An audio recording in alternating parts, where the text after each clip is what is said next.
So about 10 years ago, a British company called Surrey Nanosystems put out an international press release that made breathless headlines all around the world. They were announcing the launch of a new product that could be used in space travel and some of the optical elements of technical equipment like cameras and scientific sensors and telescopes. The product that they were announcing is a special coating that's made by using chemical reactions and high heat to grow millions of microscopic carbon nanotubes. Each one's so thin that they're only a single atom wide. This coating can be applied to nearly any physical surface, and after they're baked on, those tiny nanotubes stand on end, clustered tightly together like uncooked spaghetti in a cardboard box. The structure of the carbon filaments in this coating is what makes it behave in a way that's almost magical. When light hits a surface that's painted with this coating, instead of bouncing off, it becomes trapped in the nanotubes and gets absorbed almost completely. This coating absorbs an estimated 99.97% of visible light. Surrey Nanosystems named this product Vanta Black, and they describe it as the world's blackest black. So if you look at an object that's painted with Vanta Black, you'll think at first that there's something wrong with your eyes, because it absorbs nearly all of the light that hits it. It looks weird and otherworldly. It's impossible to detect any contours or texture on the object. A basketball coated with Vanta Black looks like a flat, round hole has been cut into space.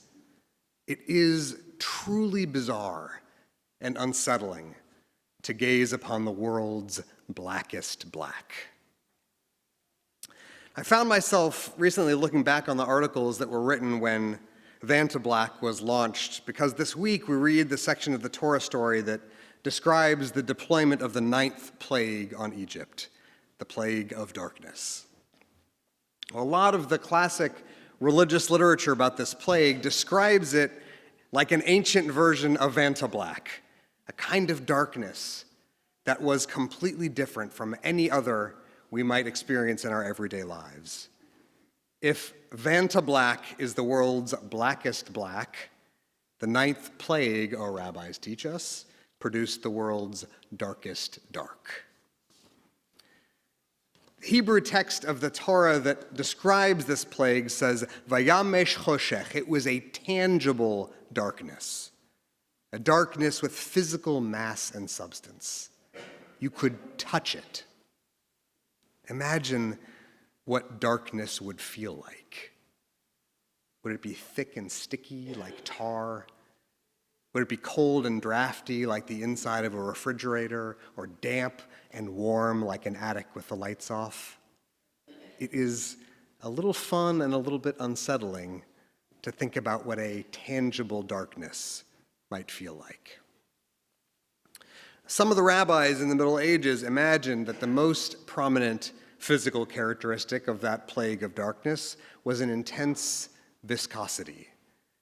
They imagined it having a thick, impenetrable stickiness that was so extreme that it kept the Egyptians from moving, like they were dinosaurs stuck in a tar pit. The scientists just a few years ago who invented the world's blackest black tell us that that stuff feels almost completely insubstantial. Nanotubes are hollow and they're made up mostly of air. So Vanta Black has almost no mass, and it is nearly completely weightless. But in contrast, as the rabbis described it, the darkness of the 9th plague was so dense that none of the Egyptians could escape its gravitational pull. Now, this wasn't just a fanciful way for the rabbis to imagine what the plague of darkness might have looked like, or I guess not looked like. It was also a symbolic way for them to explain metaphorically the corruption that had penetrated the DNA of Pharaoh's ancient empire. That deep darkness, so thick it rendered the Egyptians immobile, was at once a reflection of Egypt's spiritual illness and a direct result of it. Because Pharaoh deliberately shut his eyes to the suffering of the Israelites, he was punished with an even more profound darkness. Because his kingdom was incapable of empathy, because they denied care and compassion to others, they were left to grope their way through their own homes in solitude. Because the Egyptian people willingly refused to see the pain and oppression of the slaves in their midst, they were repaid measure for measure with an inescapable paralytic darkness that kept them snared, helpless, and alone, stuck in the world's darkest dark. To my great disappointment, you can't just go out and buy Vantablack on the shelf of the hardware store. It has to be applied in highly controlled, highly technical environments, and its components are still exorbitantly expensive. And after it's applied to a surface, the coating is quite vulnerable to touching and handling, so commercial applications for Vantablack are still pretty limited, at least for now. The company did enter into a partnership agreement with the artist Anish Kapoor, and they granted him the only license in the world to use Vantablack in his sculpture. He's already produced a number of pieces using it. They went on exhibit for the first time just a few months ago, first in Venice and then in New York. I was completely taken by the images of these sculptures. I have a picture of one of them for you now. There it is.